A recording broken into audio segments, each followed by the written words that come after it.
الحمدللہ وکفا والصلاة والسلام علی سید الرسل وخاتم الانبیاء اما بعد فقد قال اللہ تبارک وتعالی فی قرآنہ المجید والفرقان الحمید اعوذ باللہ من الشیطان الرجیم بسم اللہ الرحمن الرحیم والعصر ان الانسان لفی خسر الا الذین آمنوا وعملوا الصالحات وتواصوا بالحق وتواصوا بالصبر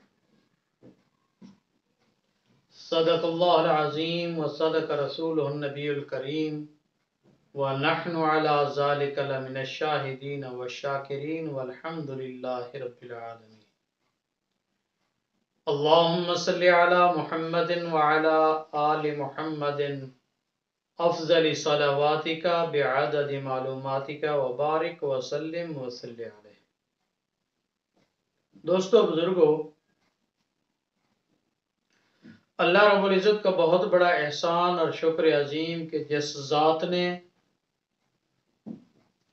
ہم گناہگار سیاہکار غافل لوگوں کو اپنی یاد کے لیے پسند فرمایا، اپنی یاد میں چند لمحات بیٹھنے اور اس کی باتیں کرنے سننے کے لیے قبول فرمایا۔ اللہ رب العزت ہم سب کی اس حاضری کو قبول فرمائے اور اس حاضری کو ذریعہ نجات بنائے۔ اس کے احسانات کی کوئی انتہا ہی نہیں ہے۔ اس کا اپنا فرمان ہے ان تعدوا نعمت اللہ لا تحصوها۔ یہ کتنا بڑا احسان ہے اس ذات کا کہ اس کی لاکھوں کروڑوں اربہا مخلوق موجود ہے۔ اللہ نے ان تمام مخلوقات میں سے ہم سب کو، مجھے اور آپ کو، تمام مخلوقات میں سے جو افضل اشرف بہتر مخلوق تھی انسان، ہمیں انسان بنایا۔ اگر وہ چاہتا تو جس لمحے میں پیدا ہوا یا آپ پیدا ہوئے، کھرا بہا مخلوق نے بچے دیے ہیں۔ انسان کا بچہ پیدا ہوا ہے تو اسی لمحے گائے نے بھی بچہ دیا، بھینس نے بھی دیا، بکری نے دیا، بھیڑ نے دیا، مختلف جانوروں نے بچے دیے ہیں۔ وہ چاہتا اگر مجھے یا آپ کو کسی جانور کا بچہ بنا دیتا تو کون پوچھتا؟ کس کی مجال تھی، کس کی جرأت تھی؟ لیکن اس نے احسان فرمایا کہ ہمیں انسان بنایا۔ انسانوں میں بے شمار انسان موجود ہیں۔ کوئی یہودی ہے، کوئی نصرانی ہے، کوئی مجوسی ہے، کوئی کسی مذہب سے، کوئی کسی مذہب سے۔ ان کی صرف دنیا ہے، آخرت نہیں۔ آخرت صرف مسلمان کی ہے۔ تو یہ بھی احسان فرمایا کہ مسلمان بنایا، اور اس سے بڑا احسان کہ اپنے محبوب کی امت میں بنایا، جس کے لیے انبیاء بھی ترستے گئے، دعائیں مانگتے گئے۔ انبیاء کی یہ خواہش تھی کہ اللہ ہمیں اپنے محبوب کا امتی بنا دیتا، لیکن اس رب کریم نے ہم سب کے لیے بہت بڑی یہ سعادت کی بات بنا دی کہ اپنے محبوب کا امتی بنا دیا۔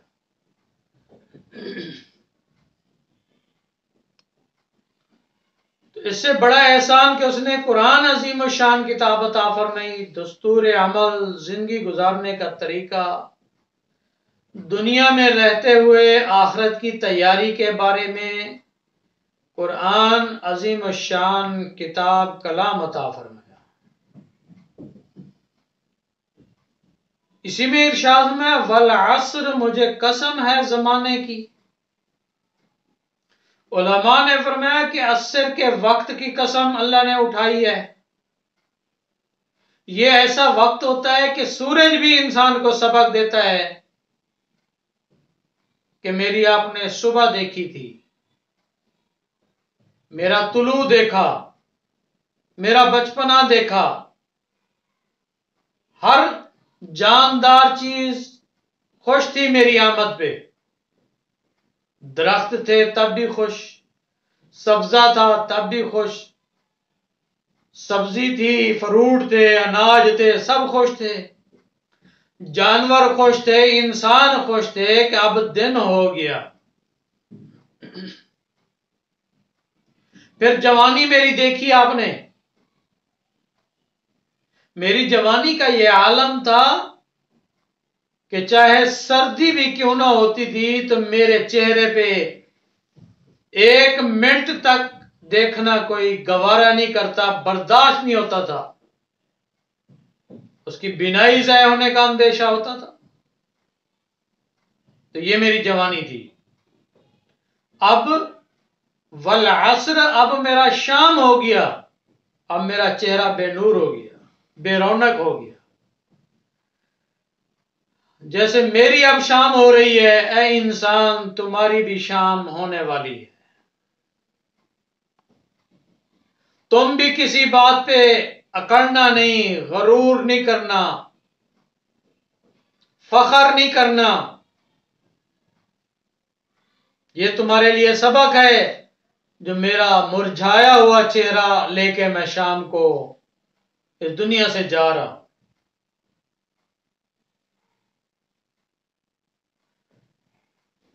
تو اللہ رب العزت نے قسم اٹھا کے فرمایا والعصر، مجھے زمانے کی قسم یا عصر کے ٹائم کی قسم، انسان سارے کے سارے خسارے میں ہیں. اور خسارہ، سب سے بڑا خسارہ، سب سے اہم خسارہ، جو سب سے پہلا گناہ ہوا اللہ کی مخلوق میں، جو سب سے پہلا گناہ ہوا وہ سب سے بڑا خسارہ ہے. وہ گناہ کیا تھا؟ سب سے پہلا گناہ جو اللہ کی مخلوق میں سے ہوا وہ تھا انا خیر من خلقتنی من نار و خلقتہ من طین، کہ میں بہتر ہوں. وہ کس نے کہا؟ عزازیل نے. جس نے چپے چپے سجدہ کیا، عبادت اتنا کی، اللہ کی اطاعت میں اتنا رہا کہ بہت زیادہ عبادت کی وجہ سے ملائکہ، طاؤس الملائکہ کا لقب ملا اس کو. لیکن جب اس نے انا خیر من کہا کہ میں اس آدم سے بہتر ہوں، جس کا اللہ نے حکم دیا کہ اے تمام ملائکہ، جنات، سب کے سب فرشتے ہو، آدم تم سے بہتر ہے علمی طور پہ. اس نے جواب دیا ہے جو سوال میں نے کیا ہے کہ ان اسماء کے، اشیاء کے اسماء بتاؤ، یہ جو چیزیں ہیں ان کے نام بتاؤ. تو فرشتے بتانے سے عاجز رہ گئے. آدم علیہ السلام نے بتا دی. جب بتا دیے، کامیابی حاصل ہو گئی، تو اللہ نے سرٹیفکیٹ، یہ سند دی اور بتلایا اسجدوا لآدم، آدم کے لیے سجدہ کرو. تو تمام فرشتوں نے سجدہ کیا، مگر ابلیس اکڑ گیا اور کہنے لگا انا خیر من، میں ایسے بہتر ہوں. اور آج یہی چیز اکثر لوگوں کو لے ڈوبتی ہے. کسی کو دنیا کا ناز ہے کہ میں دنیا میں سے بہتر ہوں، کسی کو اپنے مرتبے کا ناز ہے کہ میں بڑی شان و شوکت والا ہوں، کسی کو اپنے علم پہ ناز ہے کہ میں زیادہ پڑھا لکھا ہوں، میں زیادہ جانتا ہوں، کسی کو اپنے عمل پہ ناز ہے کہ میں زیادہ متقی ہوں، میں زیادہ پرہیزگار ہوں، میں زیادہ نماز پڑھتا ہوں، زیادہ تلاوت کرتا ہوں، زیادہ درود پاک پڑھتا ہوں، میں زیادہ محب ہوں، میں زیادہ عاشق ہوں۔ کسی کو اپنے حسن پہ ناز ہے کہ میں زیادہ حسین ہوں، اس کی تو شکل دیکھنے کی نہیں، اس کا تو رنگ کالا ہے، یہ تو سانولے رنگ کا ہے۔ کسی کو اپنے قد پہ ناز ہے، کسی کو اپنی جائیداد پہ ناز ہے کہ میں اس سے جائیداد میں بہتر ہوں۔ یہ جو مجھ سے رشتہ مانگنے کوئی ہم پلہ ہے، میرے برابر کے ہیں، یہ پہلا گناہ انسان کو لے ڈوبتا ہے۔ جس طرح ابلیس لعین مردود ہو گیا، نہ دنیا رہی نہ آخرت، اسی طرح سے انسان بھی، کہ نبی علیہ السلام نے ارشاد فرمایا، آپ کا ارشاد گرامی اتنا پکا اور سچا ہے کہ سورج مشرق کی بجائے مغرب سے تو طلوع ہو سکتا ہے، لیکن آقا دو جہاں محمد مصطفیٰ احمد مجتبی صلی اللہ علیہ وسلم کے فرمان میں شک نہیں ہو سکتا۔ تو نبی علیہ السلام نے ارشاد فرمایا، کوئی شخص بھی جس کے دل میں رائی کے دانے برابر، رائی کا دانہ بہت باریک سے باریک دانہ ہوتا ہے، شاید ناخن سے بھی چھوٹا ہے، بسا اوقات جو چھوٹے ناخن ہوتے ہیں فیشنی عورتوں والے نہیں، چھوٹے ناخن جو ہیں بال سے تھوڑا سا زیادہ، رائی کے دانے کے برابر بھی جس کے دل میں کبر ہوگا، تکبر ہوگا، خود پسندی ہوگی، وہ جنت میں داخل نہیں ہوگا۔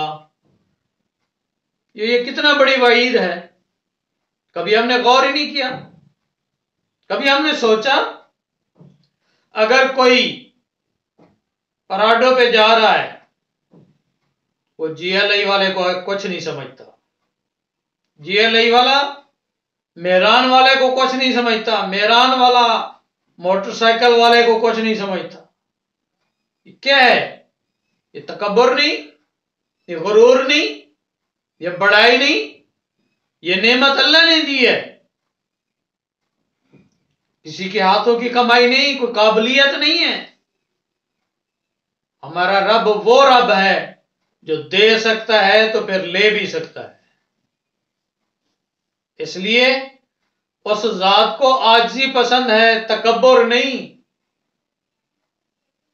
غرور نہیں پسند، خود پسندی، اپنے آپ کو اچھا سمجھنا یہ پسند نہیں ہے،